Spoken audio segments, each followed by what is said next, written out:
listening to the RM Podcast, the official podcast of Red Moon Productions. Here are your hosts, Brandon Davidson, Keith Cheatham, and Sean Sebastian. Enjoy.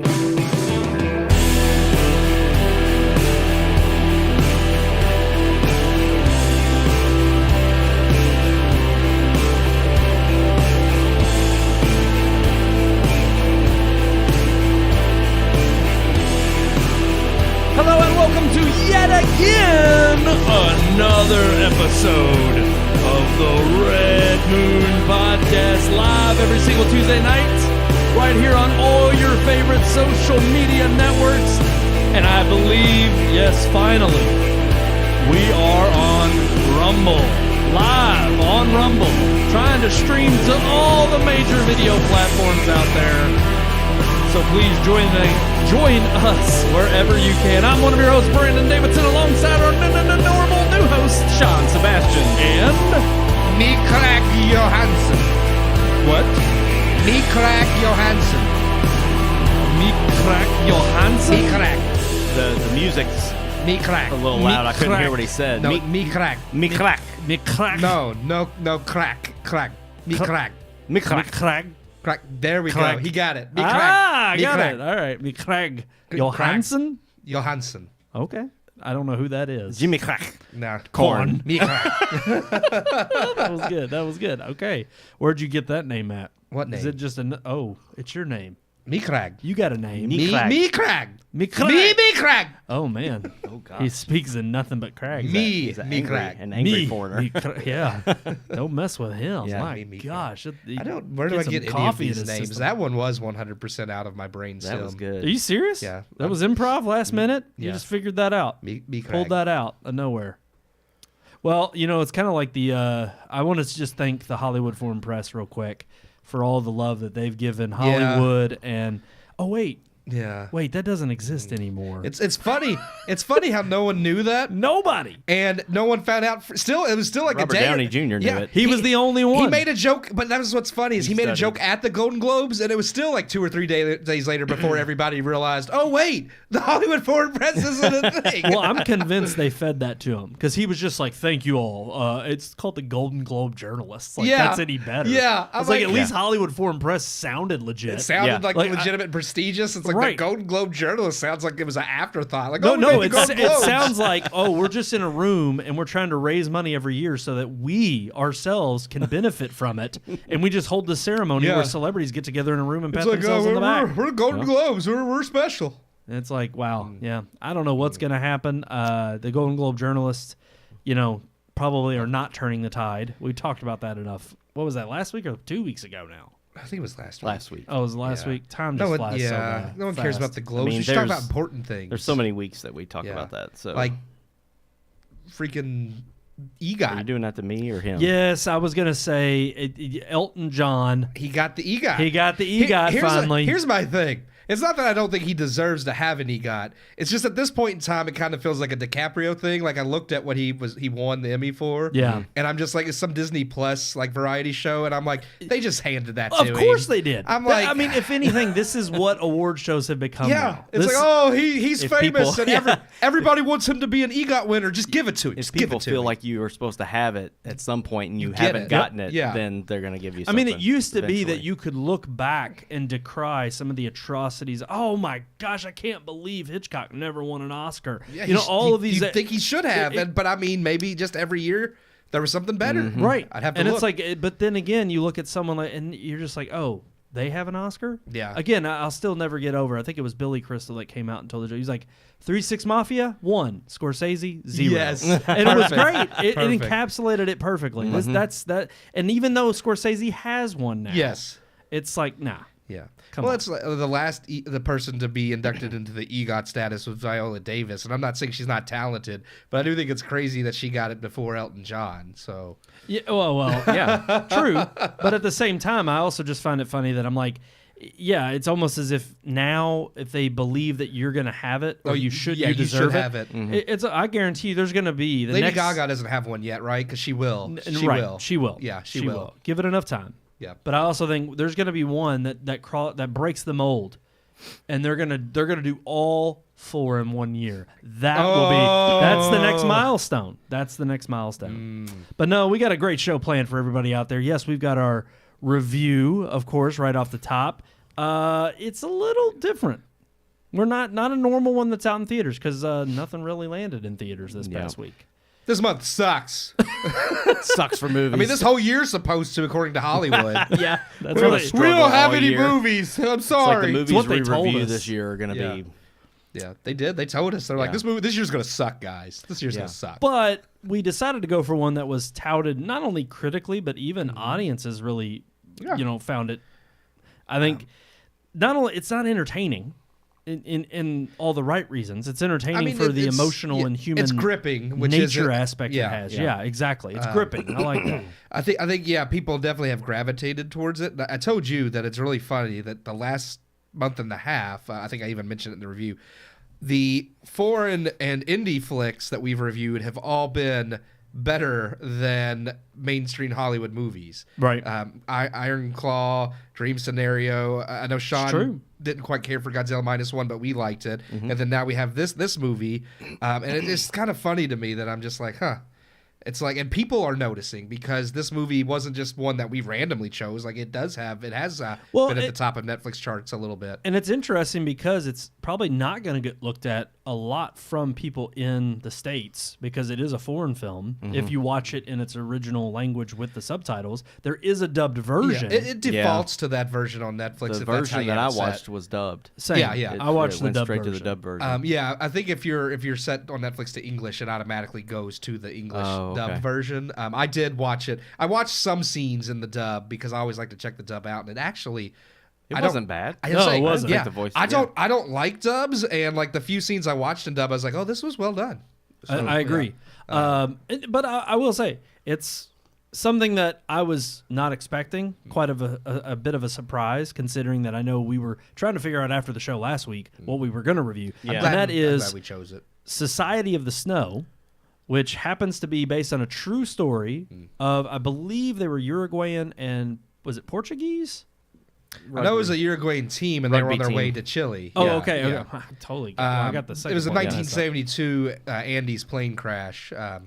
Is kind of what most people know it about. Sean had mentioned the movie Alive with. I have. Yeah, we'll get into it Okay, after the yeah, review because yeah. I have thoughts. Starring Yeah. Mr. Ethan Hawke in the 93 that version. was popular in the 90s. Yeah. But we'll kind of compare and contrast those. I haven't seen Alive, but I'll let Sean do most of the talking there. But what about this one? Is it a faithful adaptation based on the true stories of the people who experienced it and the survivors? Now, they are both based on separate books. Like Right. they're not based on each other. But so both same are incident. based on true adaptations Yes. of what happened. Yeah. So we'll leave it up to your all's judgment of who told it better. But ultimately, let's get into our review of, Society of the Snow.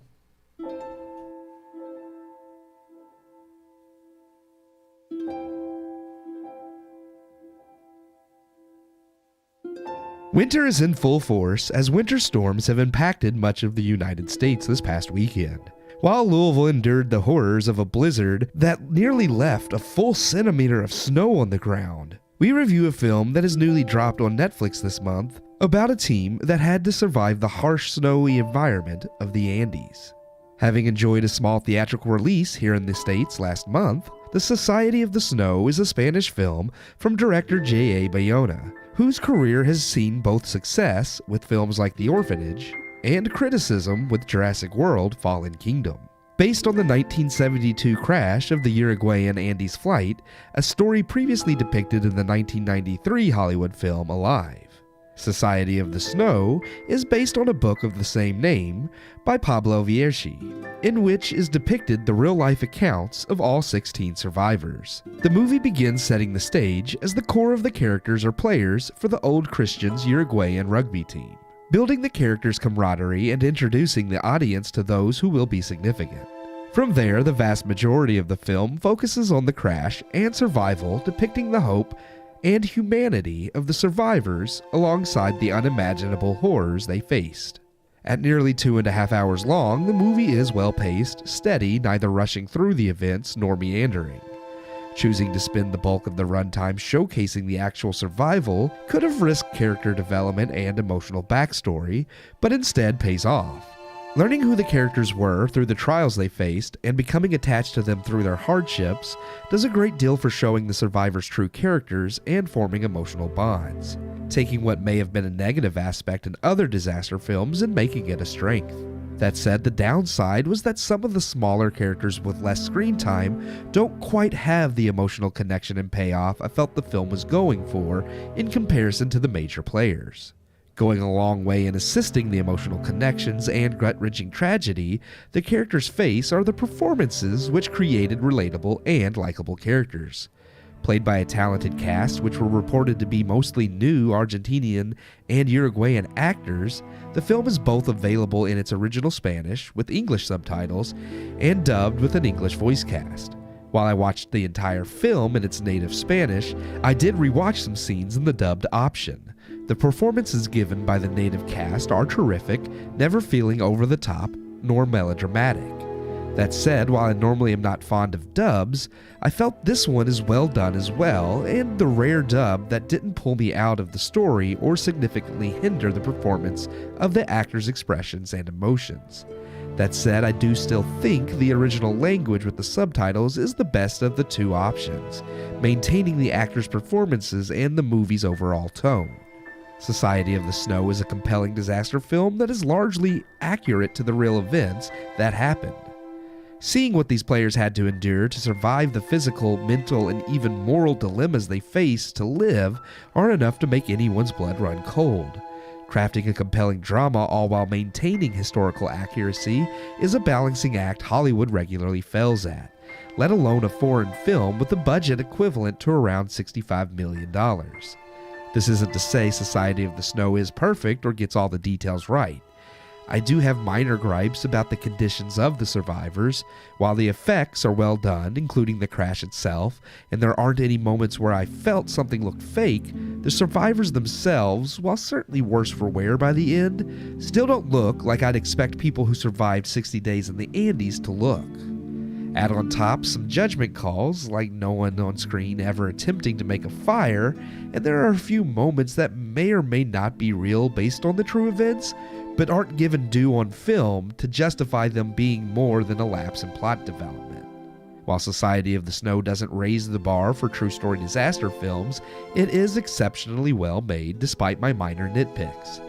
It is also Spain's official submission for Best International Film at this year's Oscars, though it remains to be seen on whether or not it gets one of the nominations. That said, it is a far cry better than many of the mainstream Hollywood films we've seen so far this past year, and I would put it up there with the better foreign and indie flicks we've reviewed the last month and a half, once again proving that the best movies are no longer coming from mainstream Hollywood. It's not a revolutionary film, but it deserves all the praise it's garnered so far, and is definitely worth checking out if you're looking for something good on Netflix. I give The Society of the Snow 3 out of 4 stars. There you have it. 3 out of 4 stars for Society of the Snow. Available on Netflix right now. Stream if you would like. Stream with us. I'm in agreement. I've not seen it live. I don't know anything. I know Ethan Hawke is in it. Yeah. But I enjoyed this. Again, for lack of a better word. It was enthralling. It was definitely visceral. I think that the length was a little bit long in certain parts. I think part of that is just because I'm watching a foreign film and it's dubbed, and there is parts where even if the dub is real well, which it was done well, there's times where you can pick up on the voices not obviously matching with the mouths, and after 2.5 hours of that, it starts to poke. For me, it's the emotion in the face sometimes, where like the voice doesn't match the way inflection, they're acting, and I'm just like, I don't know about that. No, same. But for the most part, I was glad that for the 2.5 hours, about I'd say 2 hours of it, you're on the mountain with them. It doesn't spend a whole lot of buildup in the very beginning of it's just a short little, hey, they're a rugby team, they're going to Chile, and have at it. They're on the plane. I even told Keith, I said the first time since this is the first time I'm watching this movie, but also I knew of the story. I honestly had completely forgot there were any survivors, and I certainly didn't remember how many. So I was very much shocked in terms of like I was like, I don't know what's going to happen. and I don't want to give away too much, but ultimately, Well, it's the true story. It happened. So. well, yeah, but I mean, if people don't know I the know, story, I if they know. haven't seen it, Yeah. it's worth checking 50 out. years The ago. spoilers came out 50 years ago. Yeah. I know. hey, I'm still not saying that Harry Potter and the Horcruxes, I'm not spoiling any of that, okay? All right, don't do All right? What Don't. about Luke's father? Don't you dare. Don't you dare. Oh God. But no, if anything, I thought they were going to make it to Chile, do a rugby match, and then it was on the way On the back. way back, yeah. The moment they start, kind of are goofing off on the plane and everything's hunky dory, I'm like, oh, they're going to hit turbulence and it's going to be a false alarm, just a foreshadowing. No, it gets right into it. A nice little gotcha there. Yeah, right. Yeah, I mean, as typical American movies Yeah, do. they got 'em. And that's the other thing. I like not only not knowing the story before going into this, but also not knowing how much they were going to embellish. Yeah. Because that's always a question when they're talking about based on a true Oh story. yeah. How much? Well, it's funny because the director, I feel like his career's been all over the place, and it does seem like this was something a little bit more he was more passionate about, which I think is why it is more faithful to what happened and why it's much better made than Jurassic World: Fallen Kingdom.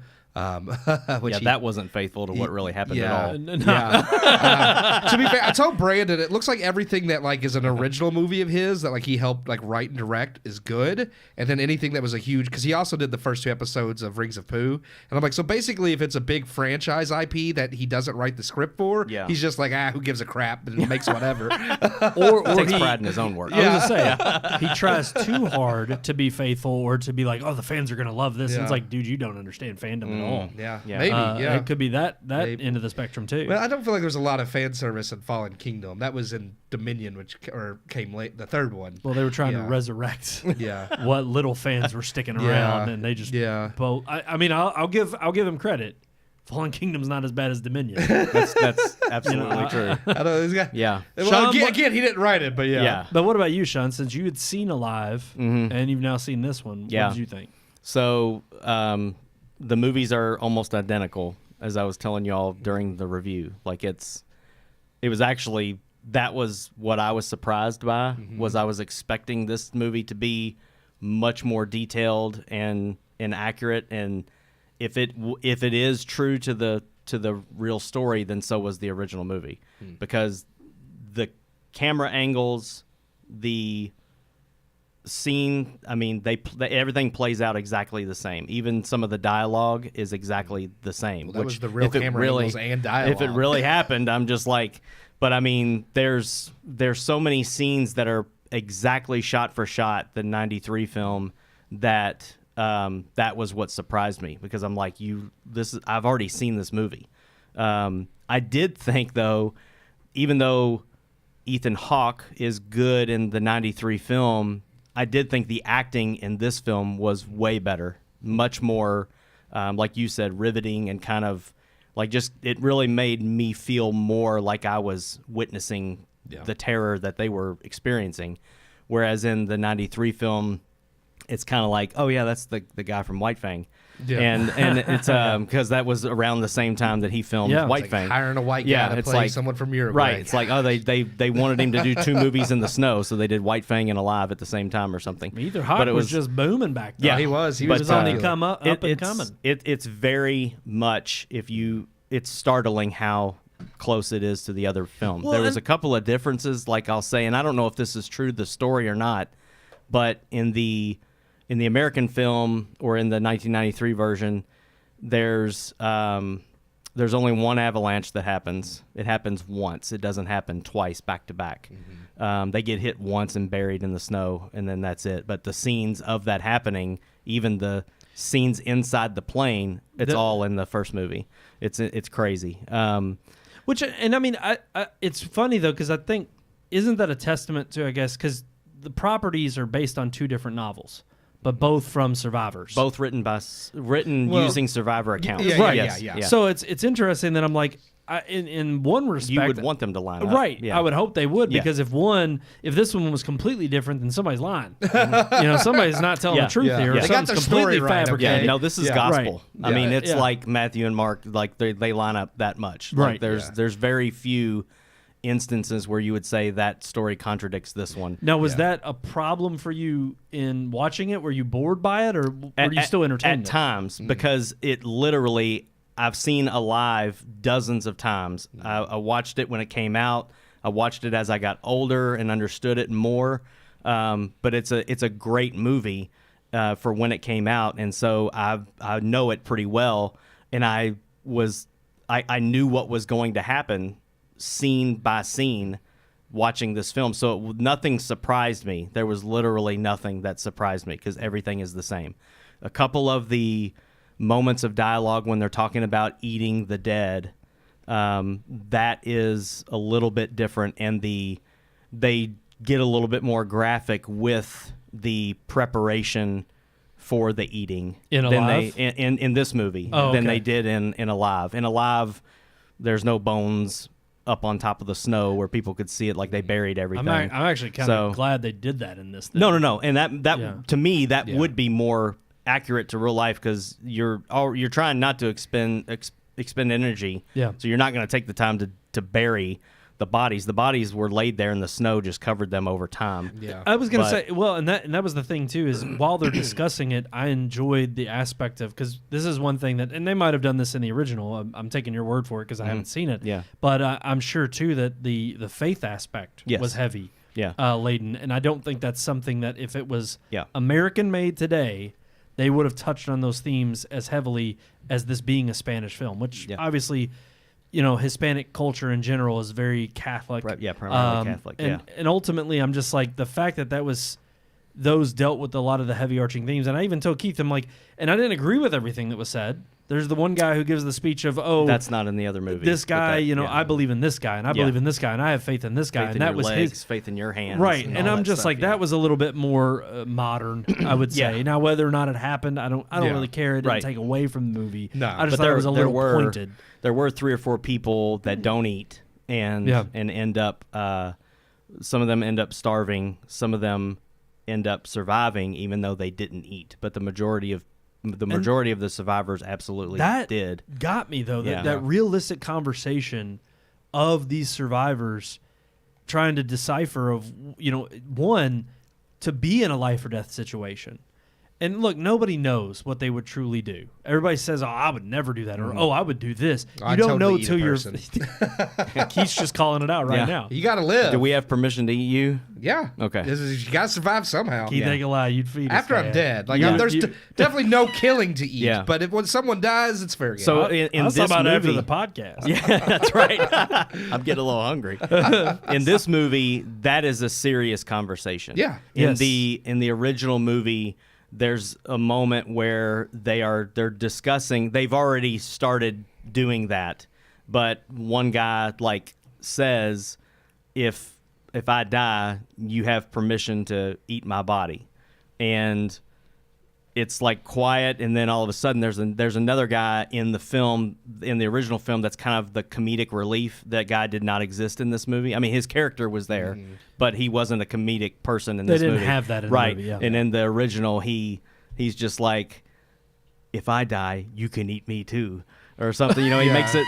They joke and they all start kind of laughing about it. It's like a dark comedic moment. Yeah. And then I think in the original movie, it was also that guy's birthday while they were there, which I did read really happened. It was his birthday while he was there. Yeah, he mentioned it in the new movie too. And they make a cupcake out of a snowball, and they put a piece of string or something in the snowball and light it. Wow. And he blows it out like it's a birthday cake. Okay. So there's just some subtle differences, but for the most part, it's the same thing. Yeah. I'm glad you brought that up, because this was to get into my nitpicks of. I think obviously I'm in agreement. 3 out of 4 stars. I do too. Okay. Yeah. No, it's a good movie. Oh, yeah. I would also say perfect. that the original's 3 out of 4 as well. Okay. Yeah, it's the same movie. But see, now going back, I'm like, do I want to go watch it? You should if I know watch it. it's the same. Yeah, you should watch it. All right.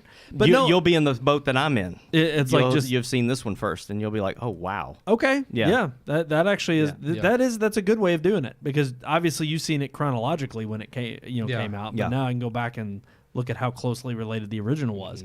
But no, one of the minor gripes and nitpicks I had were certain little things like that. Nothing huge, but here I am. Multiple times they show this lighter.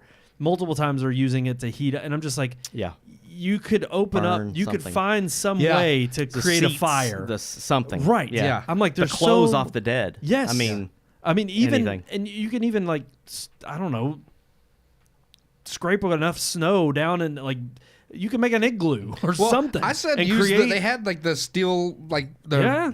metal-sided briefcases. Pop that open and build a fire inside one of those. Like I agree. There was There things were like just that. little things, and then even you brought it up in the review that I would agree with, and this is more of a minor nitpick in terms of production. I thought the very end when they finally show the wear and tear in their body and how gaunt and Yeah. thin they are Yeah. Yeah. was done well. But it's weird how it's like in that shot you see them being stripped of their clothing, they're being held up in the shower, yet here we were just like not a couple scenes ago and they're up on the mountaintop and they're rushing to get to this chop. And look, granted, I know when adrenaline kicks in your body Yeah, and you're full of it, but even before, like there's times where after they, the second cave in into the fuselage, they're sitting in there, they finally climb their way out, they get out, and for a brief moment, they're happy to just be back out in the open, which I kind of get that. You're not Yeah. going to end your life suffocating in this, prison. But then all of a sudden, like one's taking his shirt off, and I'm like, it's still freakishly, freezing out there. Yeah. And I just could not imagine Hey, those fans at the Bill Stadium had their shirts off. Yeah. showing Well, the snow. yeah, It's a little different than I the think Andes. it's but funny because it's kind of like what we were talking about next door tonight because it's cold as balls outside. Yeah. And it was just like next week it'll be 40 degrees And and we'll we'll be be outside thinking without this shirts is on. t-shirt weather. True. Compared to this Very week. true. And I think at night once the sun went down, and they mentioned it in this movie, which I don't recall them mentioning it they in did the say it original. drops like but negative they're- 29. Yeah, or so, something well, they like said that. there's an 80-degree drop in temperature God, that's between crazy. day and night. That's and insane. so Yeah. in the sun, you sit there and you get baked and you get a sunburn. That's why their faces look the way they do. Yeah, because the snow would reflect off the snow. Right. It's That it's makes it's sense. warm enough, but then at night is when it really like gets you, and you can't go to sleep because if you do, you'll die in your sleep. Like it's insane. There were some little wear and tear things like that. Like I told Brandon, like just the fact that like none of their fingers ever start turning blue or black. Like eventually, Frostbite. The something. one guy's sister's nose yeah, turns black. Her before she nose, dies. and the one guy did have the black under his eyes. Yeah. But like little things, they tried, and I appreciated it. But there was just some stuff I felt like, or even when they tried, there were certain times it felt inconsistent scene to scene. There were times where, like usually with a movie like this, and it is hard to do, but continuity from beginning to end, you want to see them continue to get worse and worse and worse. Yeah. And there were times where I 'cause by felt the like, end of the movie, he didn't have the black under his eyes anymore. And even when they're finally crawling up this mountain, and I know he was kind of the figure of hope and wanting to continue and strive, but I'm just like, there were times where I was like, okay, they're spent. This is it. That dude's done. And the next thing I know, they're up there climbing, and and I'm like, okay, I got this. Like, I get that they're wanting to fight for every little ounce of strength they have, and they can make it through. You're explaining that well. But in terms of from scene to scene, it's like one moment they're done, they're about to die curled up in a ball. Next moment they're climbing the mountain and they're finding hope. And I'm like, all right, I'm feeling a little juxtaposition here of just, it didn't feel nice and tightly wound. One thing in regards to that I feel like the original movie did better is it points out, and they mentioned it in this movie, they mentioned that it was going to take a couple of weeks for them to make or like 2 weeks or something to make the sleeping bag. But in the original movie, they obviously have that conversation, but it's also like, we're going to go up there and we're going to explore, we're going to see what we can see when we get to the top. And then when we come back down, it's like we need 6 or 7 days to eat and to rest. Okay. And to replenish our bodies so that we can make that trek again. That makes and they sense. do that. They actually, the 3 guys that go up, the rest of the survivors give them extra portions of what they're eating See, to build up their strength because they're the ones they're going to send. That explains it a lot better in terms of, them building their strength and kind of getting ready for this last hoorah. Yeah, they keep like not a calendar, but they keep track of how long it's been since they've gone up, and then they make that trek 2 or 3 in this times. movie, like it's going to take 2 weeks. And they do mention let's build up our strength, but then it immediately cuts. Like it jumps through the 2 weeks. Yeah, like it it doesn't does. show it. Yeah. And I kind of get that. I mean, look, it does span. I was shocked, and this will be my final point because we can move on. Because clearly we like the movie, we recommend It's good. it. Yeah, I mean, like it's not perfect, but good. Yeah, and but I was shocked at how long they spent up there. I thought that was incredible. Yeah. To find out 71 Yeah. days or something like that. And I was like, I mean, to me, if there's any reason I think this movie is not just a model of the human spirit and how you can overcome the greatest of odds, more than you think you can. I also think it's great for the time period we live in today because there's so much nihilism and just, lost senses of hope out there that are just plaguing all sorts of, whether it's social media getting you down, whether it's the daily doldrums of just what's going on in your own life. There's just so much that you're hardly ever made aware of, one, how comfortable your life really is, and also how much more you can endure than you think you can. I think it also shows nowadays everybody is kind of out for themselves. Yes. And this is a movie where you see these people do banding everything together for each other. So Yeah. kind of the whole point of the name is like society of this. Like they each like this person was in charge of cutting up these people cut up the bodies and tell us they this become person a community. distributed. Yeah. They do. Like each person had this guy was fixing they were the a team. electronics. They were a rugby team, Yes. and they remain a team through the whole thing, Right. which is Well, pretty good. and I think Yeah. too, and very much in that circumstance, but also with that few of people, I mean, like, it shows you how quickly you can not only devolve into madness if you let your nerves get to you, but also if you don't pitch in, how much more at your own, peril is your independence. How much you do depend on this small nuclear, group of people that you're around. And I think, both instances are true, and both instances are definitely stories that need to be told.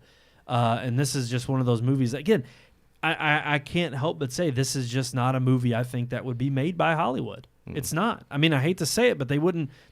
As harrowing as this story is, and as heroic, and even I love that. I loved how and this will be my final point, I promise. I loved how the movie ended with them being found and everybody cheering and happy for them. But as they're getting out of the ambulance going into the hospital, their thought is it's like any survivor's guilt that you would see. Yeah, it's not a victory for them. Right. Yeah. They're like, these people don't have any idea what we endured. Yeah. They don't have a clue what we went through. And what they did. Or what they did. Yeah. And what they what they had to do to survive. Right. And it's like, while they're happy to be back with their friends and family and their loved ones, at the end of the day, they have to live with those memories. And some are sacred and others are horrific. And the thing is no one will ever truly know. It's like a war story. It's like people coming home from war and realizing what they had to endure and what they had to go through, and nobody will understand quite to the extent that they did, that visceral nature of it. And so, yeah, I just think it's, for that purpose, it's a story worth retelling. I mean, obviously it hasn't been revisited for 30 years. So it's been over 30 years since the original. I think it's one to check out. If you can't overcome the subtitles or even the dub, absolutely, it's on Netflix. If you've got a subscription, I say give it a watch. It's worth it. I appreciated the scripture. No greater love than to lay one's life down for their friend. And they used that in the movie, and I really thought that kind of summed up the entire story. Yeah, exactly. Absolutely. Alrighty, guys, I think we're ready to move on to our headlines. Let's roll that open. Yeah.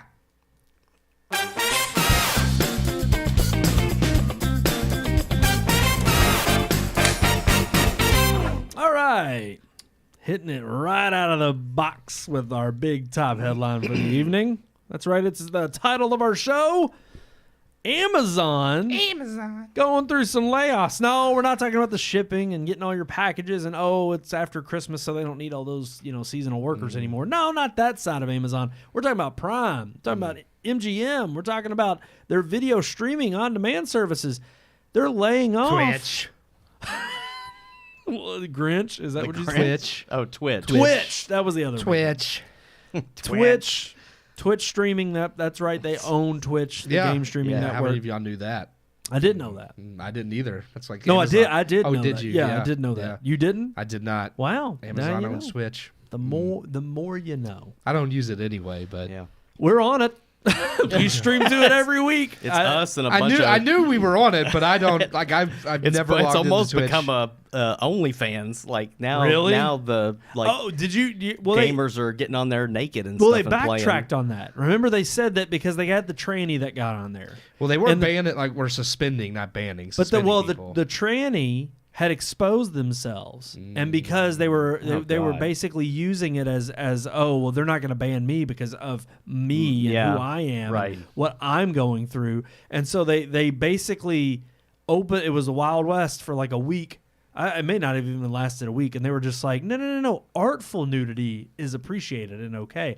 Well, then of course, all the OnlyFans women came out. What do you consider artful? Well, then all the women came out and started exposing. Toe pictures are artful. And actually, I think it was within 24 hours they backtracked on this, and they were like, "Okay, no, we're not doing this." I forget. We could find it was back in the fall. Once you opened the floodgates, I bet they did realize it wasn't that long nothing ago. to do with well, maybe it has a little bit to do with why Amazon's. I think making so layoffs. because look. With the talk of just a few weeks ago when we were talking about WB buying out Paramount and them could you really believe that one of the big studios that is over 100 years old is going to be under the realm of another studio? Yeah, if it happened to Fox. I mean, well, but that's what's crazy. Is MGM right here. Yeah. MGM was huge, and now Amazon owns it. Yep. As I was saying, all the original Big Five are all starting to fold. So, but I think it's interesting because I will say I don't know if I'm going to read it verbatim. I have to pull up the article here. It is linked in the description below, or will be after we post the show. But I will say that they're a little bit more cut and dry with their approach in terms of it is the typical, PR speak and jargon within, how they're letting these employees know that they're laid off. But let's see. I know this was CEO Dan Clancy announcing the 500 cuts that are coming to the Amazon-owned live stream service provided these details. And this is coming from, I'm not sure which Amazon service. I don't know if that's Twitch or if that's at MGM. It says that all 500 layoffs were with Twitch. All of them? It says it's all Twitch. 35% of the workforce is let go. Oh, well, Twitch. see, it says these layoffs are the first to hit the division in the new year, but the departments have been affected on a rolling basis in the wake of 2022's close of Amazon's acquisition of MGM, as well as an economic downturn, the writers and actors strike. In 2023, approximately 18,000 cuts hit as a whole, but now these 500, I guess, are coming from... No, it says right in the first line, Amazon's laying off several hundred employees, Prime Video, Amazon, MGM. Additionally, 500 employees or 35% from Twitch. So Dan Clancy is the CEO of Twitch, and he said this: I know many of you are wondering why this is happening. Over the last year, we've been working to build a more sustainable business to show nudes so that Twitch will be here for the long run and throughout the year. We have cuts, costs, and many decisions to be more efficient. Unfortunately, despite these efforts, it has become clear that our organization is still meaningfully larger than it needs to be given the size of our business. Last year, we paid over $1 billion to streamers. We didn't get any of that, guys. Sorry.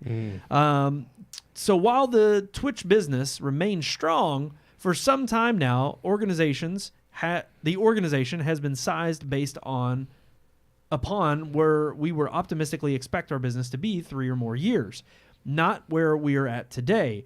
As with many of companies in the tech space, we are now sizing our organization based upon the current scale of our business and conservative predictions of how we expect the future. So basically, he's at least...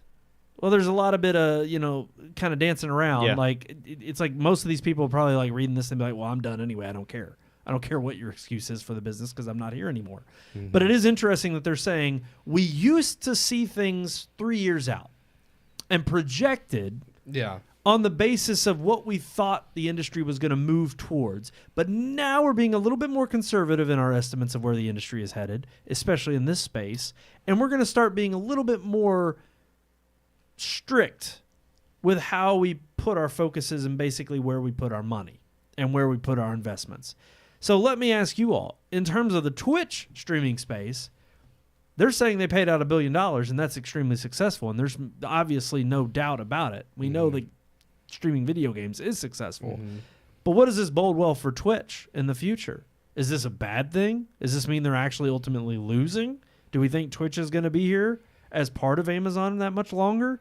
Or is this another excuse for them to just go belly up down the road? I think it's hard to say without looking at the overall of Amazon as well, because, I mean, like obviously, because the cuts weren't just made at Twitch, because they go on to talk about Amazon Prime later on in the article as well.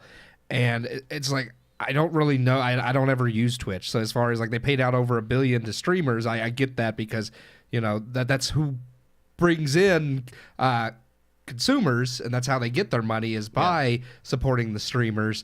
But it's like, okay, if you're paying $1 billion out but still not making a profit, there's something wrong here, and I want to know why. Like, because I mean, you're not cutting people if you're grossing well. So it's like, so where's the disconnect? Why are you? That's what I want to know. Why are you spending? Because that's where they don't of mention these 500 people. It's like, what exactly are these cuts coming from? Yeah. Why? How does this save you money? Why do you need to save money? Because obviously, like you said, if you're doing well enough to pay out $1 billion, it's like, well, where's the income? That's like Amazon Prime spent $1 billion for Lord of the Rings, and it made them nothing, which that comes into play in the later part of the article. Okay, let me ask you that. Do you all think some of these they're bleeding over into the many different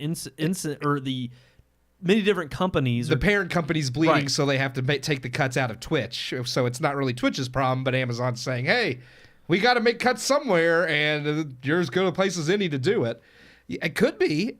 I mean, I don't think that's a great way to run your company either, but if Amazon's that desperate, because we're seeing, it's not just Amazon. We've seen Disney making layoffs. They have a whole list, I think, in this article of major media and tech layoff announcements, and they're all on here: Universal, NBC, Google, Amazon, Spotify, Lionsgate. So they're not the only. Blumhouse is at the very bottom. Whoa! I was told Bidenomics is booming. I was told we were doing just fine, and doesn't matter if there's a writer's strike or Well, this is a lot of strike. major companies that are laying off. You got hundreds, 17%, 10%, 20%. So I mean, that doesn't sound like companies that are doing just astronomical. Well, and is it that their predictions were too big? I mean, is it that these tech companies in and of themselves grew to such enormous amounts that they just thought, oh, the cash flow is coming.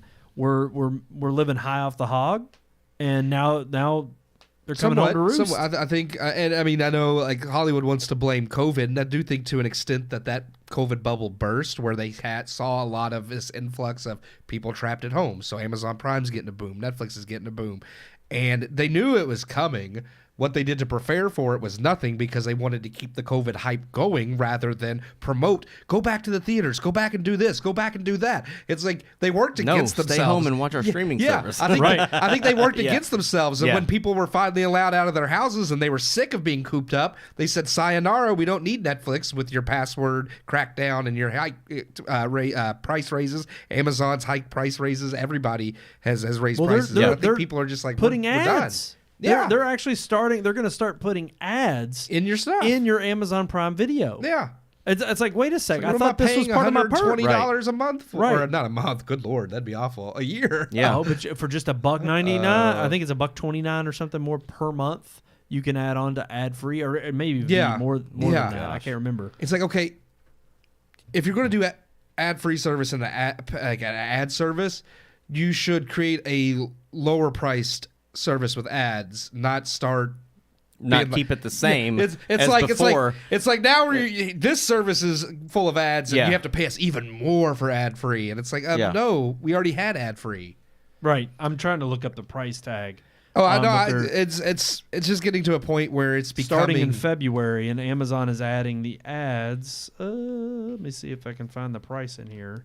Monday, February 5th, so it's coming, guys. Wow. It's right around the corner. This year is when Disney's supposed to start cracking down on password sharing, and they own Disney Plus, Hulu, and ESPN. Well, they're merging them into one app. So. But they're also adding, my Disney Plus subscription ends in April, and my family already knows I'm not renewing because of that, but also because the price hike comes. Yeah. And they're raising it to, I think it's going to end up being like $150 per year, as opposed to like $120. They're merging them all into one app, doing a price hike, and then cracking down on password sharing. And it's like, and you expect people to continue with your service, now that it used to, everybody went to streaming because it was cheaper than cable. Yeah. It's like you could have 5 different streaming services and it would only cost you maybe $50 a month. Like if that was even 10 it's like per service. $3. It's like $3 in addition to what you already pay for Prime per month. per month. Yeah. Yeah. And Yeah. if you want, and now it goes up even more if you're just paying for Prime Video and you don't have Amazon Prime. It goes from they're doing from like the $11.99 per month now up to I think $14.99 See, per we month. pay per year. I We pay pay per year. annually. You can. But this will be in addition to that, so you can add on monthly to what already Prime subscription you already have. So if you pay yearly, you can add on that monthly subscription. You Of paying basically $3 to be get adding an ad-free. extra 36 dollars Bucks per a month. year. or 3 not 36 3 3 times 12 at 36. yeah 36 yeah. We're trying to do math like Kamala. Yeah. Simple math. Yeah. I had it that's right the first time. I don't know why I doubted Yeah. myself. Simple math. Simple math. I watch a lot of I do watch a lot of like gaming videos and stuff on YouTube, and sometimes On I'll the find Twitches? stuff on Twitch, and there's a person that's on Twitch, and I say a person because it's a boy that thinks he's a girl and dresses up like a girl on there. That's how he got famous. He was a boy playing video games on Twitch, and then it was like, I'm gonna spend a week dressed as a girl and makeup and all this stuff, and now that's just what he does all the time. Well, he's just. But- So wait, he's not trans. He's just. Correct. He's a cross dresser. Yes. Okay. And but anyway, I don't really think he even does gaming videos hardly anymore. Now it's more of just him getting on there and talking. So, but used to play Fortnite and all that kind of stuff and was really famous. But I was just looking up his earnings because his I'm not going to say his gamer tag because I don't want to plug him on our show. But his earnings, he's making about $2,400 a day on Twitch. So if they're dishing out $1 billion, we know it. Well, and that's the thing that's with easy. all of That these could streaming happen, services. YouTube is the same way. Yeah. It's like they'll sit there and talk about how much they're giving creators, but it's like, yeah, how much of the top 1% though are like your content creators? Yeah. I mean, it's like we all know it's going to MKBHD, iJustine, and Yeah. Linus Tech Tips. It's like, come on. I mean, if you, look, and I'm not saying that there's not a platform. I mean, look, we're in that space. We're trying to compete. We're trying to get our name. We don't you get know, any money. we get $0 per day. It's Yeah. guys, I've been in the hole for a long time in this venture. But no, the thing is even if you can make a breakthrough, I think the scary part about it is the shrinking space as a whole, not just in the YouTube creator space or influencer space, but more so when it comes to streaming services, when it comes to, I mean, we talked about it a few weeks ago, and it's no more apparent that it is becoming, I mean, I'm shocked by this. I've admitted, I guess by now my stupidity for having collectively gone in on the whole video on demand or the buying digital. And it's like I fully consumed that because it's like in my mind I was like, this is the alternative, getting rid of physical media. Well, now it's becoming absolutely. And it was always that's been the sell ever since these inventions of, iPhones got into our pocket. It's like It's convenient. Carry it anywhere with you. It changes the world, and it's like, the next great tech invention that completely normalizes a way in which you connect and communicate with one another. It's this new wave of transformation and communication, and it's like we immediately adopt it now. I mean, just like the 24-hour news cycle, and it's like everything has become just so. And I'm trying to think of the right word. Well, it's made the world smaller in a way, but Yeah, but it's also just made it. Hollow is one way of putting it, but also like we don't feel anything anymore. I mean, it's apathetic. like everything's apathetic. Yeah. It's like I mean, a wreck could happen, and instead of actually getting out and focusing No, on you the pull your person, phone out and you got to record. record it and be like, "Oh Yeah. my gosh, look what I just saw! It's insane!" Yeah. And I'm like, you're worried about actually, Michael Knowles had a fantastic segment on his show yesterday about this, and he was just talking about how, the sin of self-indulgence being such that you're worried about, people aren't worried about having kids anymore and that being their legacy. They're worried about this endless age of digital information and going at whatever cost is necessary to make sure that somehow you leave a digital footprint that you can get your 15 minutes of fame, and that somehow you think that is going to bring your immortality. It's like your self-indulgence basically becoming a god in the form of this digital format so that you can live on forever. everyone will forever know the Numa Numa kid. forever. Well, we Chocolate do. Rain because we forever. were there. Gen Z doesn't know who No, Numa they don't Numa know. is. Well, that's the thing. They don't know Chocolate Rain. They might come back. Some of these memes will come back in time, I think. But you're right. A lot. Those are rare They'll be occurrences. hip. Yeah, They'll be hip again. Yeah, But that's the thing. but those are And rare even- occurrences. It's Yeah. not Right. like that everybody's going to get. I mean. There's going to be things completely forgotten by everybody, but the generation that experienced it. No, but the thing is social media, the TikToks, the Instagrams, they make people believe that you can have that one video that's going to go viral and Yeah. you'll be famous all of a sudden. and we see it all the time. That can happen to anybody. It's backed up by our corporate media. It's backed up by the culture in terms of not only rewarding it. I mean, when we see something that goes viral, the first thing we want to do is either one, watch it or share it. Sure, yeah. And we want to spread it. But it's like personally, when we're not affected by it, it's okay because it's here and it's gone. Yeah. It's that dopamine rush, boom, in the instant, and then we're done. But when you think about it in terms of the longevity of that person and what it really means to them, it's like, how much more are we less? We don't feel anything. We're less attached or connected. We're more connected than ever, but less connected in terms of like human flesh and blood. It's like, again, talk about this movie we just reviewed. The instances of would you really band together and stick it out with one another and build the society you need to survive? Yeah. Or is it everybody's at the expense? Everybody for themselves. Everybody's disposable because I'm the one that's going to survive. Yeah.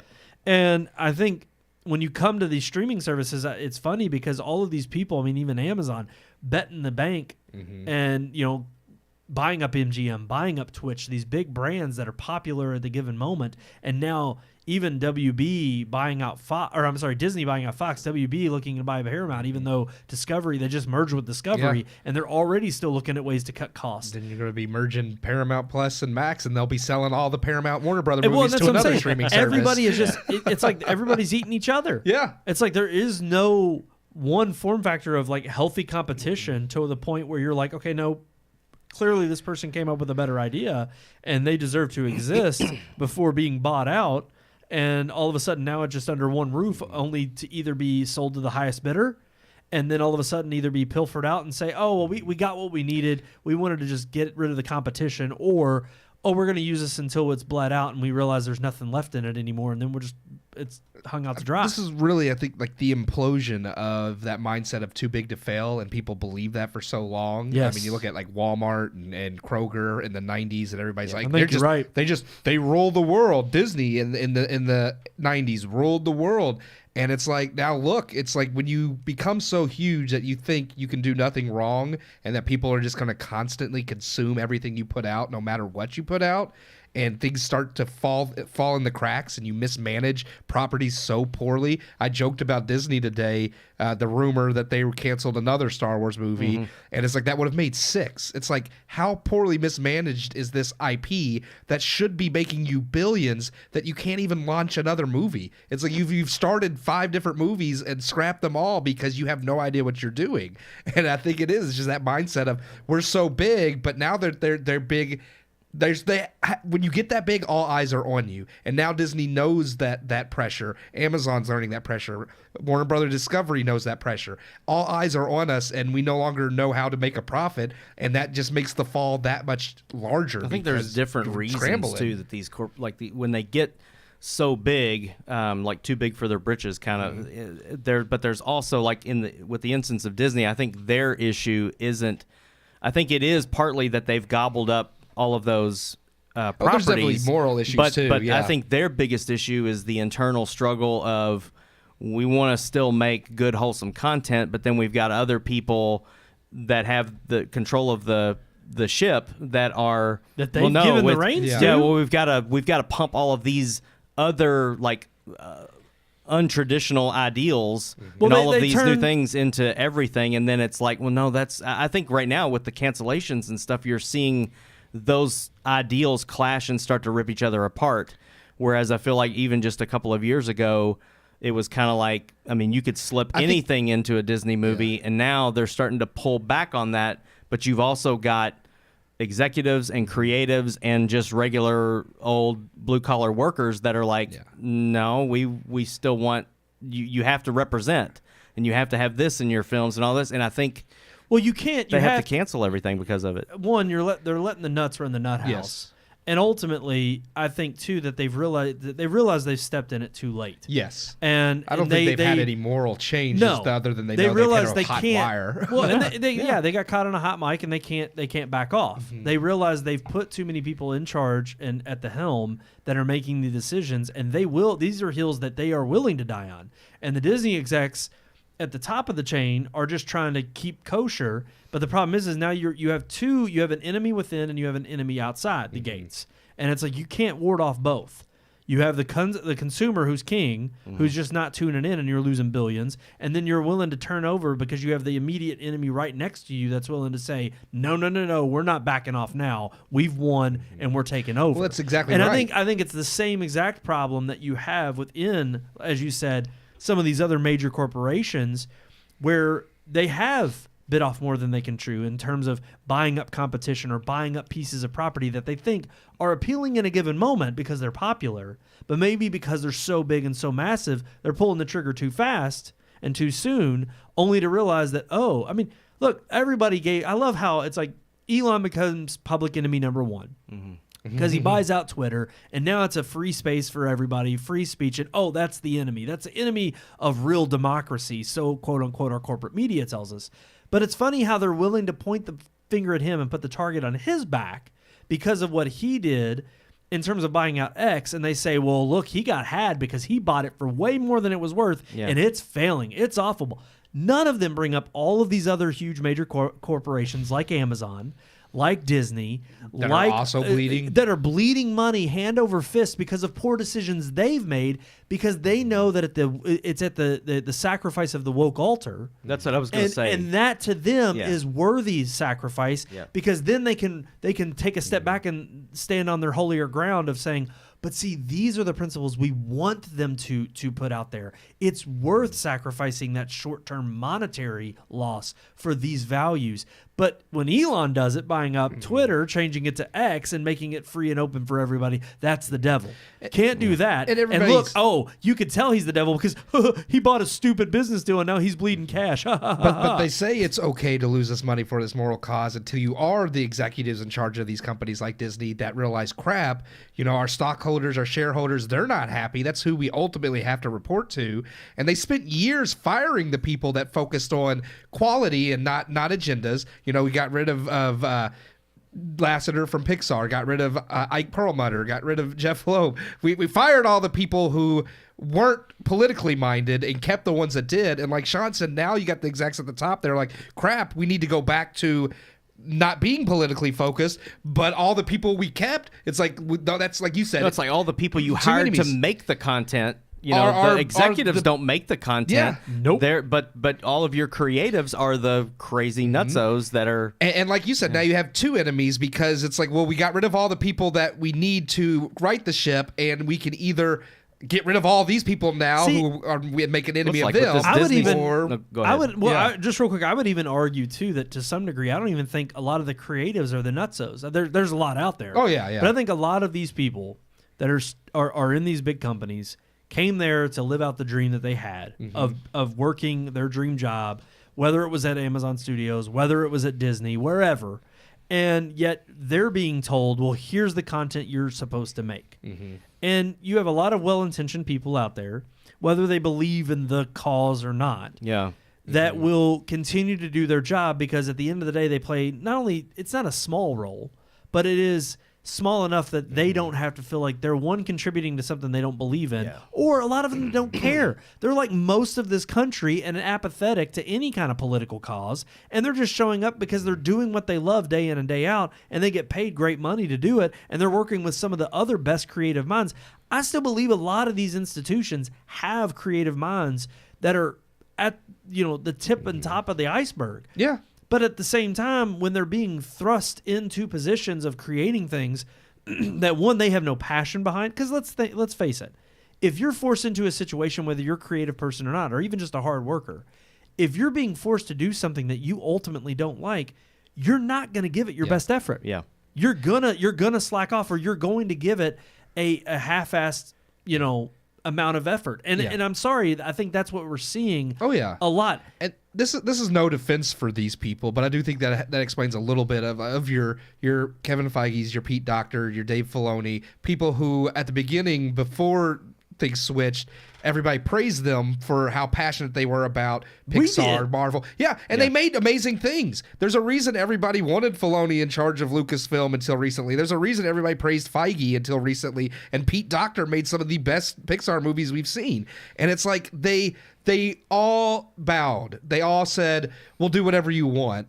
And I do blame them for that, whether they agree with the message or not, and whether they say, oh, well, we want to make something like this, but Disney demands we make this. It's like, okay, that's still your fault for not saying, peace out, I can't be a part of this. If you really care about the property and you know it's not right, then you don't bend the knee. Yeah, but I feel like even just the point you just made, those names are people who were given positions on high. And I think that's one of the reasons that they bend the knee. Yeah. It's like they you wanted can the power. be the head of Marvel Studios as long if you as bend you do the knee. this. Yeah. You can be the head of Lucasfilm absolutely. as long as you bend the knee. Well, and they chose to do that instead of walk away. Yeah. And we've seen that's come out in whether it's, leaked, Zoom meetings that happen within the departments of these companies. Yeah. But even now when we're seeing the backlash, I mean, these layoffs are a direct result of one, like you said, I think the issue of having to come to terms with, we thought we were too big to fail, but now people are not buying in. They're not consuming this sort of content. We've got to pivot. We've got to come up with a new way in which our business model will succeed. And look, we're going to talk endlessly. We could talk endlessly about the several different ways in which these companies can improve. One of the top things being of actually having a backbone and saying no to these woke crusaders, but also in terms of also not giving. I mean, look, there's so much content out there. I mean, it's hard enough for us to break the mold, to get out there, to be noticed on any kind of social platform, to build something from nothing. Even when you're a big company with the huge weight behind you, like Netflix or Amazon, it used to mean something when they started releasing their original content. Now stuff comes out all the time, blanketed with original on it, and I'm like, I have no clue if it's quality or not. It's just there because, I'm a subscriber, and because of that, this gets thrown in. And then I think that to me is the biggest tell-all here. You could at least say, well, Amazon, that's a great value. You pay a year for Amazon Prime, you get Prime Video, it's included. It's one of the benefits that I get with all of this extra added value that I'm paying for yearly. Oh, but by the way, now because we're bleeding some money, that value doesn't go as far because we funded things like Rings of Pooh that nobody watched, and we spent $1 billion on it, $1 billion debacle. Man, they're putting people in space. Well, yeah. I mean, I'm just like, why don't you keep us here on Earth and put the money into your company and not, putting rich people in a floating penis? That does look like a penis. It really does. But no, I think it's interesting that you see these companies now trying to get even more money out of you from what you've already paid because it was valuable enough, or it was the value you got, the extra added value you got for paying your hard-earned money to them. But now, suddenly, that's not included. You need to pay a little bit more extra, otherwise we got to subsidize it with ads. Well, I mean, the world we're living in today, nothing you purchase are you getting bang for your buck. You don't even own it anymore. No, that's true. You just rent it. Digital No, is, but I'm just and that's saying, exactly where I think even this when you is- buy, yeah. we're talking about some of the equipment that you have in the room right now, and it's like when you spend that much money, it ought to freaking work. It should last. And it's like even now, I mean, I hate to say it, but even buying American made doesn't mean much anymore. No, because we got DEI initiatives. Yeah, yeah. But it's just, I think when it comes to anything that you purchase nowadays or even rent, like there's no bank, you're not getting, you can spend more and still get the crappy quality or the crappy product. And I feel like that it wasn't that way 20 years ago. No. Like you spent more money 20 years ago on, a Panasonic VCR. Well, 40 years ago. You spent, $600 on a Panasonic, you were getting a better VCR than the RCA from Walmart. The And RCA was garbage. Now you can go to Walmart and buy $100 Vizio TV that lasts longer than your, I'm not going to say Samsung because Samsung's still the boss, It but it lasts lasts. longer than your Sony TV. Yeah. I mean, it's really insane. Like, there's just, I don't know. I feel like But your you know- dollar doesn't go as far anymore. 4 And it's the years ago, same when way you with- bought a VCR and a VHS, you had those for as long as the VHS didn't fall apart, because eventually over time the tape would. Right. You could wear them out. Well, but even still, I think to go back to, I mean, DVDs same way. I Yeah. mean, that was kind of It was kind of still something physical you owned. It's not like Ubisoft, who recently was just saying gamers just need to get used to not owning their own digital look, games. yeah. Are this, just it's just, this has it's what become it is. the new the new push is you'll Yeah. own nothing and you'll be happy. Yeah. Because That's again, that's the reset. Yeah, Play It- PlayStation great Plus reset. $160 a year, and then when you don't want to pay it anymore, well, so long to all those games. You can't touch them like, anymore. That's the World Economic Yeah. Forum. That's what That's they it. want. Yeah. They want you to. They don't want you to own property. They want you to lease property from the government. Right. And that way, it's you can't. Well, you just live your Yeah. life. You Yeah. just live your life, and you get to be happy. But if going they from want this thing to- well, and look, we have take it away from you. They can anytime. we've been elated at accepting certain things that have come with this as a norm. I mean, but I think where we're now starting to have our backs up against the wall and we've reached a precipice here is in that the digital age was supposed to usher in a way in which you create these you create this. I mean, I remember Steve Jobs talking about it on stage promoting the iMac, and it was like, you'll have your digital life. It'll be right here on this machine. And it was like, that was the idea of the cloud when it came out. It's like you have ways in which you can store this data, but it's like it's not lost. It's not just out there. It's in meant so you could keep it Yeah, right. forever. And- Now they're and like, you that's- can't keep anything. Well, Yeah. and it's funny because at the what they're all positioning is that at the at the not the risk, at the joy and the ease of immediate gratification and the that digital, you can immediately buy something digital and have it downloaded instantly. It's like that ease of use and that ease of getting it right then, right now is you're going to morph into this idea of, well, that's all I need. I need my fix and then I'll move on. Well, again, it's giving up freedoms for comfort and security. It's false sense false. of- yeah. Because it's like, oh, this is more convenient. Like, why do you need to own anything? Why do you need to be in charge of anything? Just let everyone else do it for you, and just be a vegetable and keep paying us money, and you don't have to live a life. Right. Not a real one.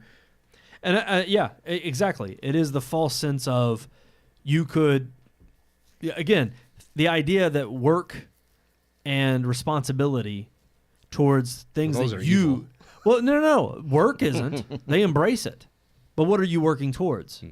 And where at least the purpose of work used to be that you would build up your nest egg, you would have enough to survive and be responsible on your own so that you had more choices at your disposal to embrace that freedom. But freedom came with responsibility. It wasn't just so you could be, live a debaucherous lifestyle. Right. That's not freedom. That's a slave to sin. But in this instance, when you're talking about, these corporations, these mega corporations, you're getting far fewer because they're eating up their competition, or they're what is the word I'm trying to think of? I can't think of it. They're it's like they're buying them out, and they're I'm gonna come up with it. I'm at a loss for words tonight. And I'm gonna Cannibalism. It's okay. Well, that's one word to put it. Yeah, Cannibalize they cannibalize each their other. competition. Well, and it's not even that I think they're just like buying each other out because they've gotten so successful. It's because they're all failing, and the only way they can survive is by I don't know. I think that's a little too I too look big at it like picturesque. you've always said, like as somebody who runs a business, like you've got to be amoral. You've got to kind of stay out of. Yeah. It's a business decision. It's not personal. It's not ideological. And I think like Disney buying Star Wars, for instance, business-wise, I think that could have been a really good business deal. I think if they would have let Star Wars sit for a decade. Acquired. And That then- was the word I was thinking Oh, of. Sorry. acquired, yeah. If they would have bought Lucasfilm and let it set for 10 years and then let people's anticipation build and the want build and then do something good, it would have been fine. But so I don't necessarily see the failure of their business being that they're getting too big and they're gobbling up too much. I think some of that is they're having to do that to make up for loss elsewhere. But I feel like some of it's good business deals. It's just the loss is coming because of their ideologies, execution. I agree. And the woke mind virus and everything. And you're right. 10, 15 years ago, I would have agreed. I did. We all did. I said businesses should be After amoral. Marvel, we were excited that Disney bought Star Wars. We were like, oh, they're going to do what Star Wars will Well, do. I mean businesses in general. Oh, yeah. I would say that I would agree with that statement of it needs to be amoral. The problem is absolutely. when you're in the culture war that we're in now, and you have corporations being pressed upon to fall in line with certain, again, DEI initiatives, with certain World Economic Forum initiatives, when you have these major companies being pressured by the government, depending on who's in power, to, basically, again, put their foot down and say, you got to do things this way or else. That's not coercion. That's not convincing me. Or it is. It's coercion. It's not convincing. And it's to me, that's the issue we're running into, where I don't think you, as a business, stand a chance that if you don't have a backbone to put your foot down and say, okay, there are certain lines I won't cross. Yeah. Because here's the thing. I'm pro-business. I'm not pro-big business. And to me, that's a fine line to draw, because far too many businesses are gobbled up or acquired by these bigger conglomerates. Merged. But and look, I'm not saying it's, I'm not pointing the finger at the little guy who he put in the hard day's work, and he built his business to the point where it was worth something. It's looked upon to be bought up by these big guys. I'm not saying that at all. I understand economically why they do it, and they're putting their legacy for their family intact. That makes sense that that's in their that's not in their rear view, that's in their front view mirror. But for me, as far as going ahead, I'm like, we don't have a chance anymore unless we take it to, the reason why it's almost somewhat liberating to see these companies in this situation is because, like you said, Keith, I think they finally are starting to learn that they're too big to fail is not a myth. Yeah. That they're getting to a point where they have, when the rubber meets the road, you have to still provide something that the consumer wants. And if they don't want it, well, then somebody's got to pay. And like Sean said, I do think they're also learning that you have to be they used to know that lesson. That was something that... I was going to say, that line that Brandon's talking about, I don't think that line used to be there. No. I think it was just common sense. And I think even a company like Bud Light, I think they learned it hard. That's what I'm saying, though. That if they would have looked at this Dylan Mulvaney issue from a business perspective and said, if we throw our bunch in, our apples in that basket, we could be making a bad business decision because we're taking a side. We don't want to take a side. We want to just give our beer to anybody. Yep. And it's like, if they would have thought about that and made that would have been a better business decision, but they didn't. They thought about, this is trending. This person is on everybody's TikTok feed. So let's throw our apples in that basket, and it was a poor business decision. Like Brandon said, making that sacrifice at that moral altar. They no longer. But they could have evaded all of that, and people, rednecks would still be drinking Bud Light instead of throwing their beer away and shooting it with shotguns because of one poor decision ideologically. Yep. And if they would have just thought about it from a straight business perspective, they would have never done it. That was part of Ike Perlmutter's parting words with Bob Iger before they let him go as head of Marvel, and he was like, "Look, you're dabbling way too much into politics and agendas," because he said business should be amoral, and they gave him the boot anyway. And one of the biggest, and I thought this was something that was going to take, it did take the world by storm.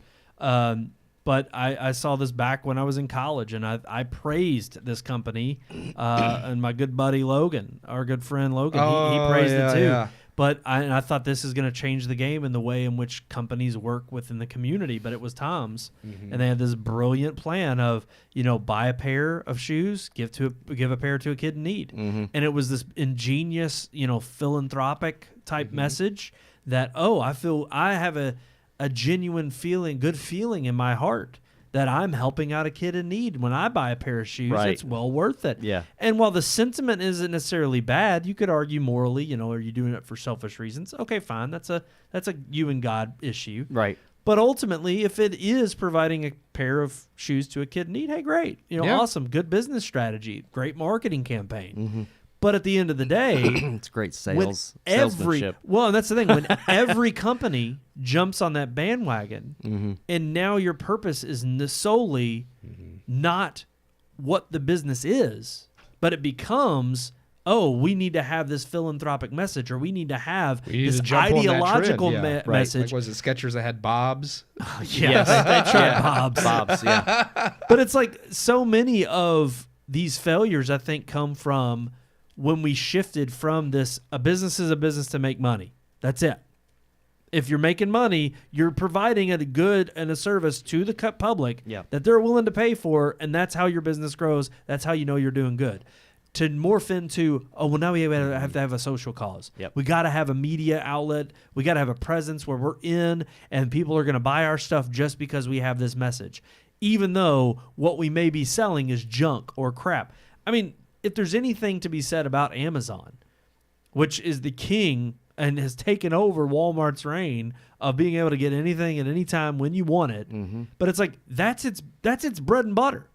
That's what they live on. Yeah. Throwing in the Amazon Prime, so all of the rest of this is just, like you said, going to space in penis ships. It's like that's all just it's the tip of the iceberg, It's like, or it's the cherry on it's top. like Dr. Evil's spaceship. The big boy. Yeah. Yeah. It's something stupid. But all of yeah. this in the movies and the shows, I mean, yes, politics is downstream of culture, but even in these cultural moments, we're realizing that when you just put out garbage or crap, or even when it's just dribbled to the point of it's all about the message and not about substance at all, you're detached. Nobody's buying it. Nobody is consuming it. And it's like there's all this content out there that is just waste. It's just garbage. How could anybody sift through it and say, well, this is worthwhile? Yeah.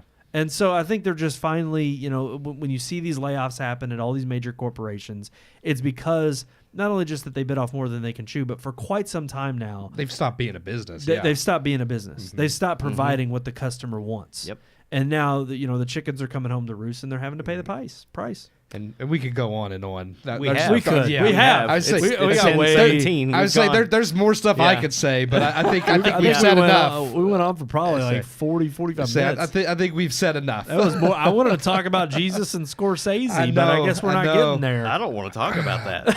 I don't want to. I The just hope rumors that doesn't Daniel happen. Day-Lewis is going to Yeah. be, Could you be believe that? Jesus. Yeah, I don't think so. I looked up where he gave because he was there at the Emmys and they we go. joked. So I don't think so. I was just thinking the fact that he's a method actor. What if Yes. he really Oh, thinks he's God. Jesus?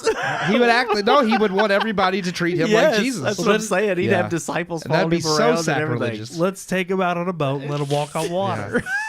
And then I when he see what sinks, happens. you just drive off without him. I Be say, like, "All see right, ya." He'll, like, come on. He'll do the Sermon on the Mount up on the Hollywood Hill with the sign and everything. Like, come to I me. hate to say it, but if he is, or whoever, Scorsese gets to play Jesus, Jim Caviezel's still Jesus. Oh, That's yeah. right. I mean, we're waiting on JC. we're waiting on Mel Gibson. It's going to be DiCaprio. We're waiting on the guys. resurrection, guys. It's Come on. Scorsese, so it's going to be DiCaprio, Oh, who is also a gosh. method actor. So hey, He would be the worst.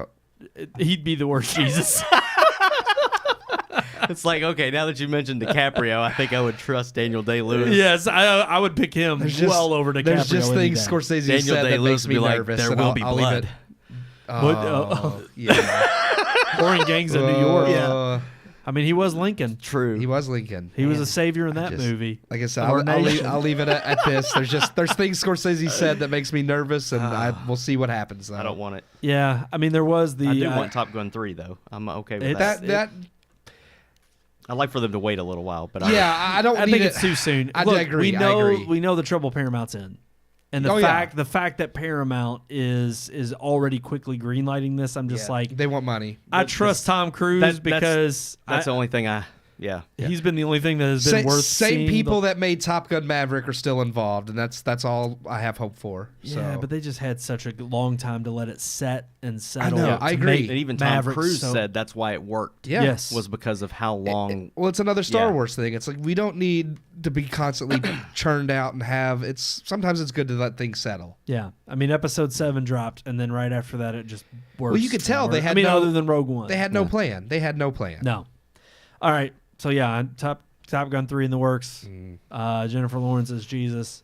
That was a meme that was floating around. I fell for it. I fell for it. Yeah. Hook, line, and sinker, but that apparently is not true. No, it's not her. It's Daniel It Day-Lewis. was to ruffle I thought that feathers. one was a joke too when I saw it today. I was just like, Well, that's got to be a joke too. It's still there's no It's a meme no of a meme. concrete. I love there that we yet, just so. crammed 2 major headlines into like 5 minutes. We did. All right, let's move into our multimedia segment. Multimedia.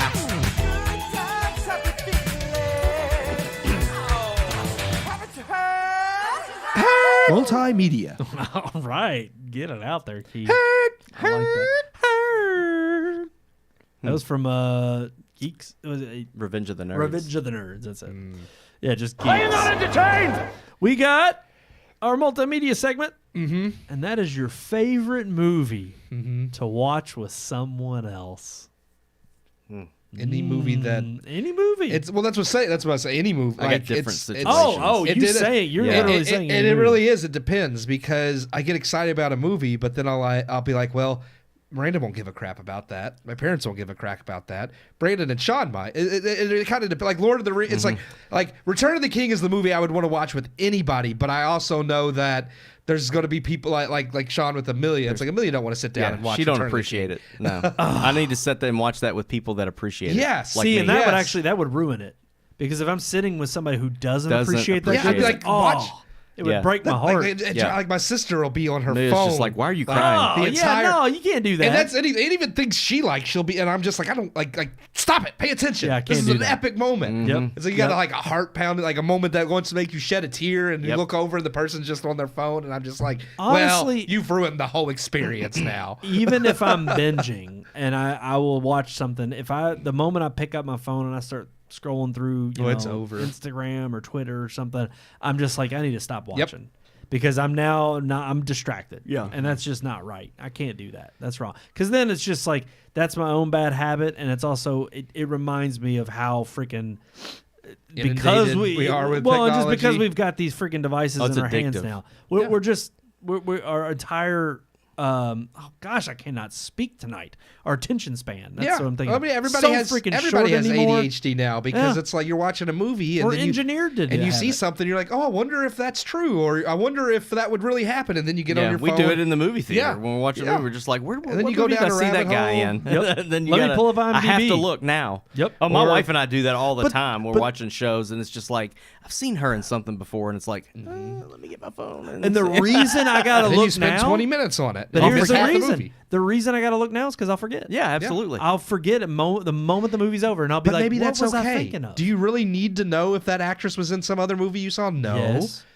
I do. You want, it you want eats to. at me. You want it to. eats at but me. yeah, but once the movie's over, you've forgotten it's not eating at you. It eats you the moment because again, it's Yeah. at our fingertips. We know we can look it up right away. When at the end of the day, it really doesn't matter. But No, because see, I claim to be a movie buff, and if I'm gonna maintain that title, That's right. I have to stay sharp on this stuff. I have to remember what I've seen that person in. Gotta know. I gotta know. It's right at my fingertips. it's I gotta because know. I used to be able to do that just because I watched so many movies, and you would see like in the credits, like Bub Asman or I can't even think Tak Fujimoto. Like there were certain people that I would see their names so much I learned it, and I used to not have to be like, oh, who's it? Like I just because I want. And now it's like again, there's so much going on that our attention span's so small that now I have to be like, who is that? What was that? I'm like Keith though.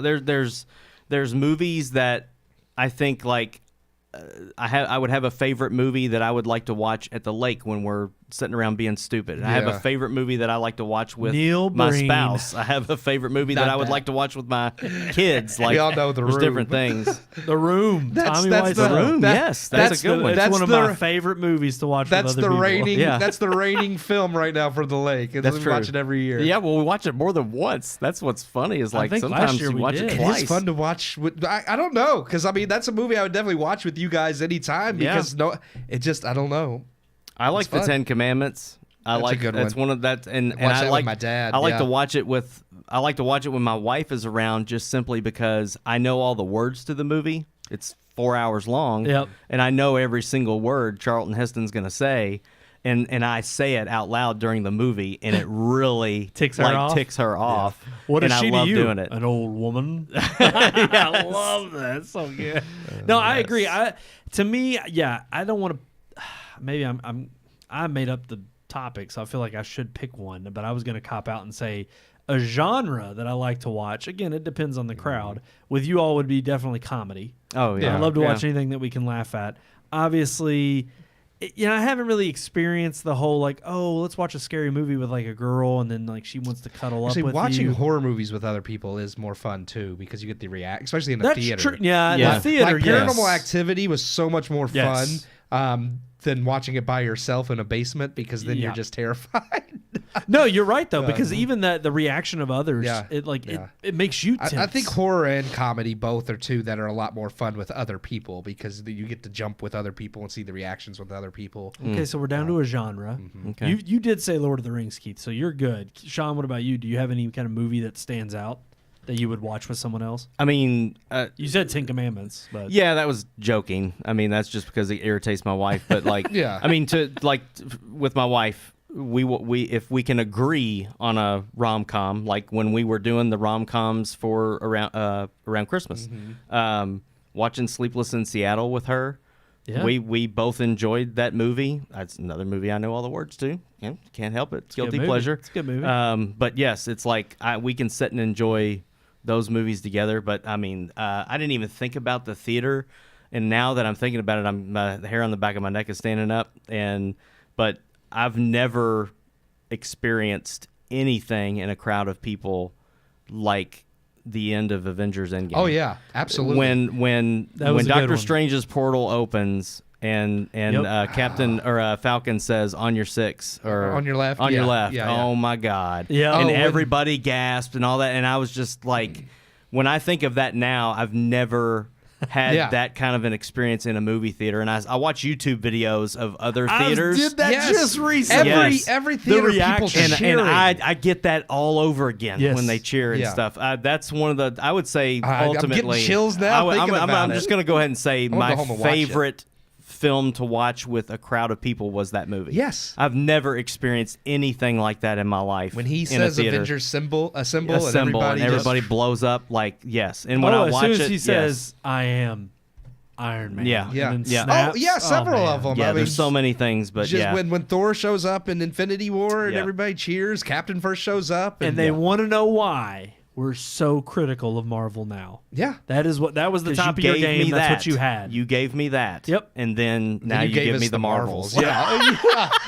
Yes. Awful. Yes. Awful. Yeah. I mean, that was a lot of those experiences in the theater with Yeah. you all is fun. I will admit that. Yeah, when we're going yeah. to see those movies, just because I know how we'll react to most of them, especially when we can laugh at them, and they're not supposed The to be last funny. moment we've had like that, and it wasn't even as close, and it's only because of the nostalgia, was Spider-Man. Like that nostalgia got Yes. everybody. Yeah. and Yes. It was awesome, but Oh, as soon as you Yeah. see even just when you see oh gosh, not Toby, but not Andrew. you see Toby, Andrew Andrew. Garfield in the when hall- you in see the Andrew alley, Garfield, yeah. you know immediately Toby's coming. Yeah. You know he's Yep. coming, and you're just like, oh my gosh, it's gonna happen, and it's fantastic. Yeah, but even that, it's like when he jumps through the portal into the kit and the dining room, you know by his suit Yeah. that's the Sony Spider Yeah. or the Yes. Yeah. that, Oh yeah, that- like, I that's love that the Andrew because they Garfield. had him Yeah. mask, and everybody's like, "Is it? It has to be because that's But the you know that's the his amazing you know his suit." costume. Yeah, Yeah. yeah. Yep. And the things they got right. Yeah. That when they got it right, they got it right. Yeah. But no, I will agree. Anything like that. I mean, honestly, a lot. I go back to almost all the midnight releases that we've seen, whether it be The Hobbit, whether it was Episode 7, whether it was Interstellar. I remember seeing that with you all that was a good for midnight release. I mean, when they actually used to have legitimate midnight releases before they started releasing them on Thursdays. And it was an experience because you knew the people that were there at the theater we were all hyped and we were all on the same page. Like we were all going to experience it together. Yeah. And it felt like you were the first ones ever to see it. Yeah.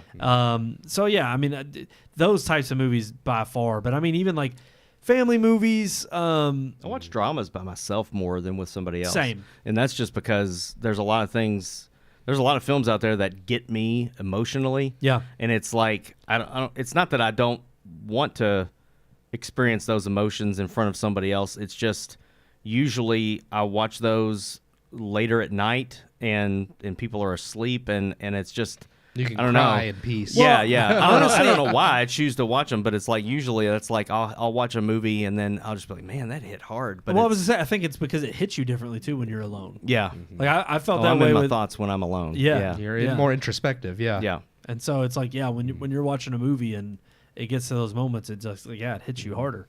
But yeah, no, I would say I didn't really settle on a movie. I just came down to genres, but those are my genres. I think anything that you just love passionately and you think someone else is going to love, you're going to be excited about sharing it with them. So Yeah. Very Yeah. true. I think you all are my favorite people to watch movies with. Oh, Just because I know if we're on the same page, which we usually are in Yeah. a movie, it's like if I'm crying, you all are getting ready to tear up too. If I'm laughing at something that was just so stupid, I can look over and I know you all are laughing too. It's like I'm not the only person laughing at how bad that was. Yeah. Well, that's Like, the thing. I don't Even know. when we disagree and we walk out of the theater and we have differences of opinions, I just like that when we're hashing it out. Oh yeah, and it's just like Godzilla. Oh, Like, yeah. I wouldn't have wanted to go see that Yep. with anybody else. I think and I hated it. I forget what it was. Where I think it was. There was like Gran Turismo or something, and I liked the movie way more than I expected. But there was some movie we walked out of the theater, and I think I was way harsher on it. Oppenheimer. It was Oppenheimer. You were much harder. Yeah, Because we saw that's that with true. Jacob, and me, Sean, and Jacob liked it a lot more than you did. Yeah, that's right. Yeah. That's right. That was enough. But I was actually glad. I was like, it's funny because it's nice to get the first reaction walking into Yeah. the theater, seeing something like that. Yeah. With people that you. I think we were caught off guard because you're a huge Nolan fan, and Yeah. it was like, wow, he didn't like that. Yeah. Yeah. Like I'm still. yeah.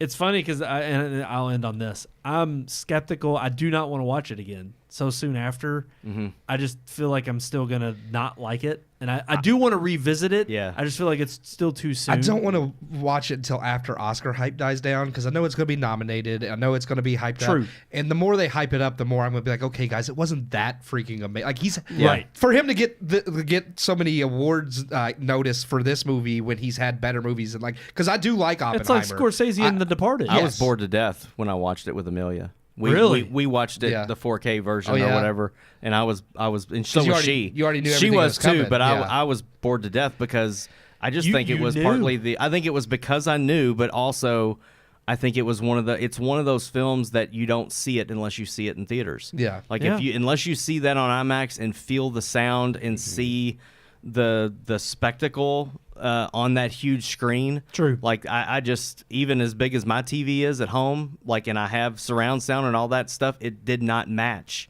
It didn't do and it justice. didn't hold me the way it did in theaters. I can see that. I think it mean, was- I think I'm in the same boat because I remember Tenet came out and I was feeling lukewarm about it when we came out of the theater, but I liked it. And then when it came out on 4K, I had my parents I asked for it for Christmas. They got it. I watched it again, and it's like I have tried to like that movie. I don't understand it. It- so well, here's the so thing. that's why I It's don't not watch as it. really- well. It's not as well thought out. It's yeah. like The Arrival and it's for not me. as deep as you think. It's really Oh, not. Man, Arrival. Arrival's a favorite movie of mine to watch with anybody. I love that movie. It's so good. So amazing. Arrival's deeper than Tenet, and Arrival's not that deep either. I'll willingly admit that. Yeah. But it's just like I tried with Tenet, so then I think when I saw Oppenheimer, it's not that left a bad taste in my mouth. I'm like, okay, I'm gonna let that set. Yeah. I'm gonna wait for time to pass. I'll revisit it, see what I think walking away from it for quite a while, and see what I think about it after another viewing. But I have the Nolan. didn't really stick with me on that No, one. I have the Nolan collection in 4K, and that came out before Tenet, so that one's not in there. And I just don't plan on ever getting Tenet in 4K because I just don't care. You don't need to. You don't need to. It's one that I think it tries to fool you into thinking it's deeper than it really is. It's True. not. And I think he was trying to do something not more mentally challenging or intellectually stimulating. I think he was just focused more on he always tries to do something unique with film and how it's, just like even with even Dunkirk in the way time is manipulated. Yeah. He does something that's unique that makes you, because he started out all the way back with Memento, and it makes sense. I like what he does, but he's always trying to think outside the box so that it is unique, and I give him credit there. And I think that's why even Oppenheimer is such a departure from that, and people were willing to see, just a straightforward it's movie. straightforward historical drama. I'm like, okay, well, they were a little bit more interested of, can Nolan handle this without some kind of shtick? I think he needs to take a slight break because I mean, when you look at he had Batman and then Inception, then Dark Knight, and then Interstellar, and even though those were one right after another, there's still a change of pace where he had like the superhero different idea, genres, and then jumped to and then. Since the Dark Knight trilogy ended, he's just kept trying to do these creative things, and now we're going on a Nolan train. Yeah, we need to done. We're done.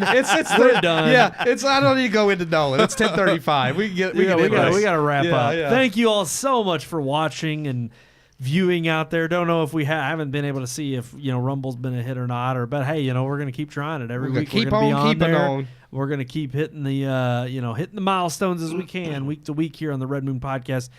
Oh, I threw this up early.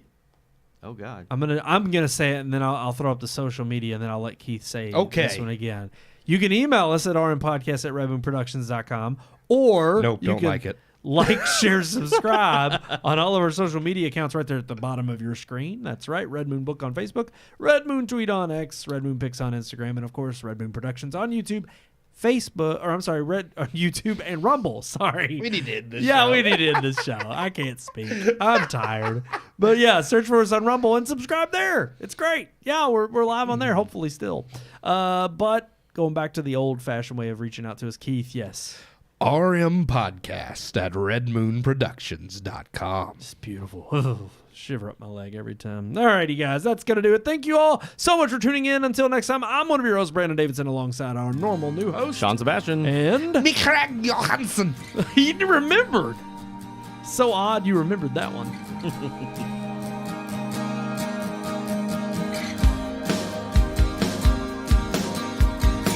We hope you enjoyed this week's episode. For more reviews, previous podcast shows, and everything Red Moon, visit our website, redmoonproductions.com. You can also like us on Facebook or follow us on Twitter by searching for Red Moon Productions, LLC. We'll see you at the movies.